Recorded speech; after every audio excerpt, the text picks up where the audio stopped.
41 entities and individuals in Zimbabwe, including Mnangagwa and longtime former President Robert Mugabe, currently under U.S. sanctions.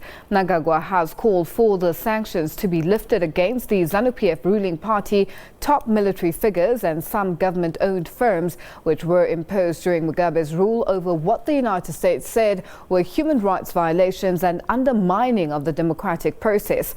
For more on this, we are joined via Skype by Doctor Dale T McKinley, who is an independent writer, researcher and lecturer, as well as political activist.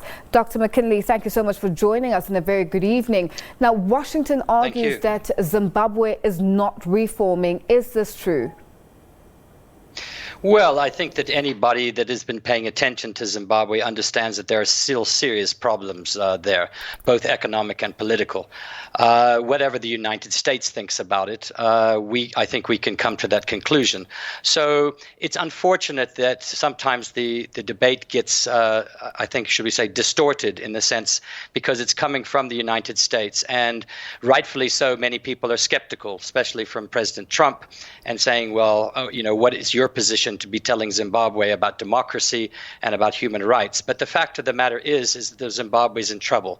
It's in trouble economically and politically. It doesn't appear as though a great deal has changed. Even though the elections did come off, there are many questions about the role of the military. We have to understand that Mnangagwa was brought to power by essentially a military coup, or at least the backing of the military, and he has shown a unfortunate consistency in terms of cracking down on dissent and being quite intolerant.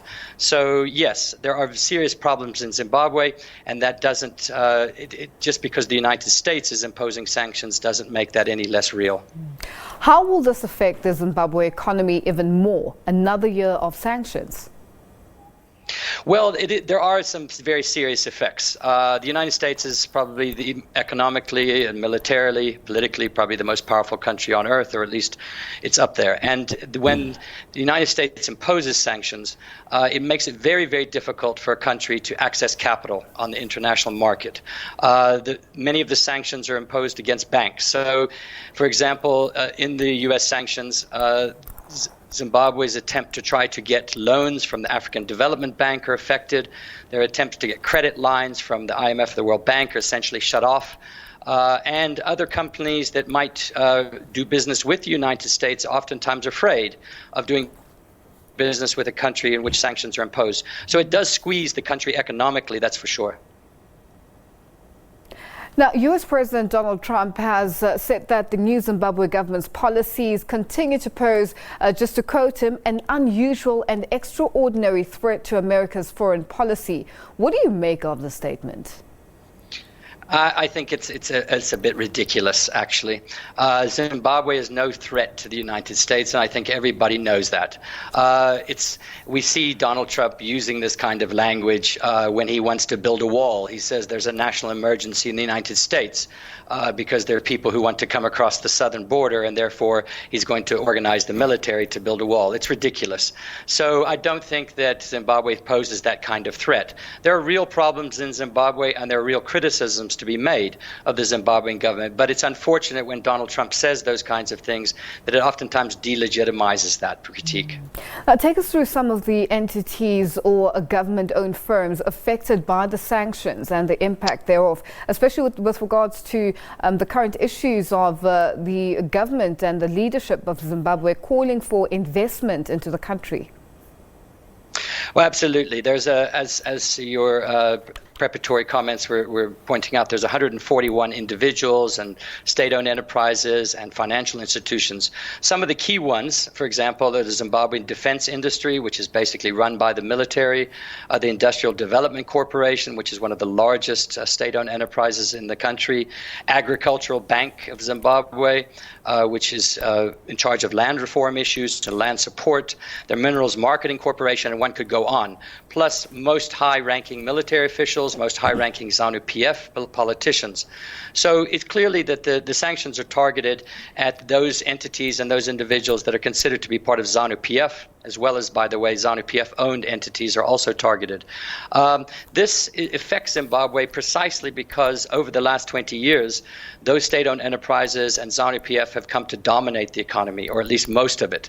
And so when the sanctions are imposed on them, it fundamentally affects everybody else. Small business people, medium-sized industries are also affected because of the cash currencies and shortages that then are taken by these large corporations when they're looking for capital inputs. So the impact is quite substantial, particularly on those individuals, but it has a broader impact on the Zimbabwean economy. Now, the U.S. says the sanctions will remain in place until President Mnangagwa changes some of Zimbabwe's laws. Why is Harare not adhering to these conditions, and do you think that they will at some point?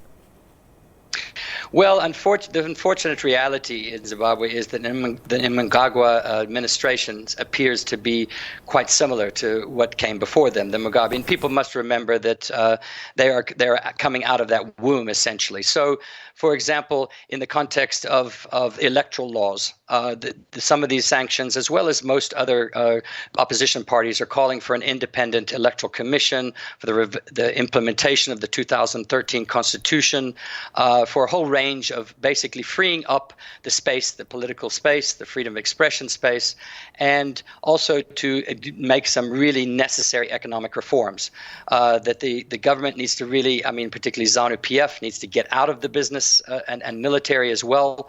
So in this case, there are some very legitimate concerns, regardless of whether they're being said by the United States and their sanctions. And these are some things that, unfortunately, for example, our governments in South Africa and many of the other countries, I don't think have paid necessary attention to. It doesn't help us when our president goes and says, we're in solidarity with ZANU-PF and we think everything's fine and we're going to help out. It's not fine. And all you have to do is ask the ordinary Zimbabweans that.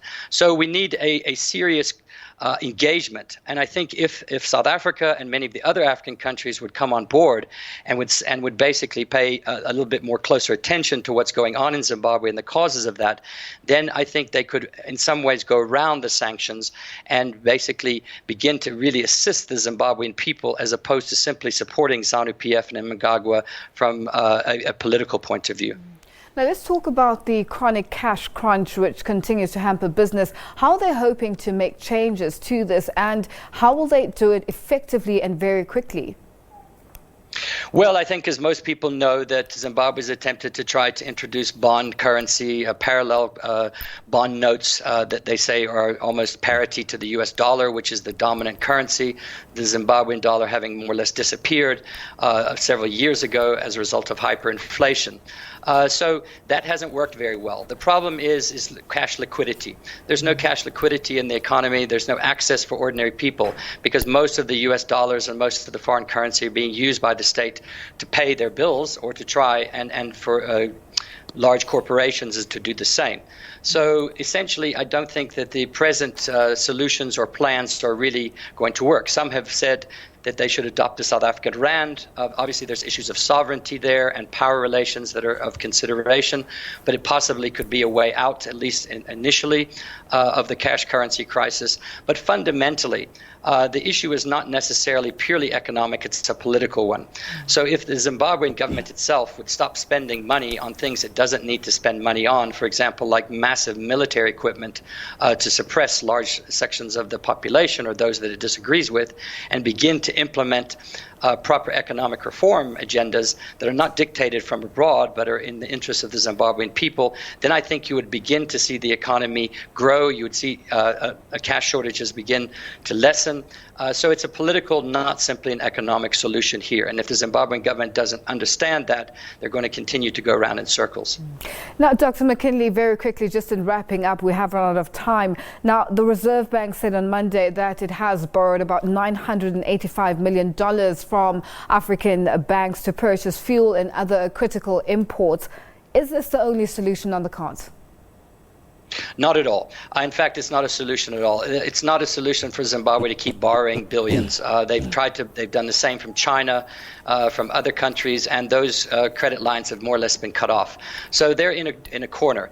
I think what is needed in Zimbabwe is serious political reform, opening up the space. Once that happens, the economic, I think, solutions will begin to flow. And that is the real question of Zimbabwe and the real solution in the context of the cash shortages. Dr. McKinley, thank you so much for joining us. Always a pleasure having you here with us. And that was Dr. Dale T McKinley joining us via Skype. Time now for a quick break. More news when we return on The Globe.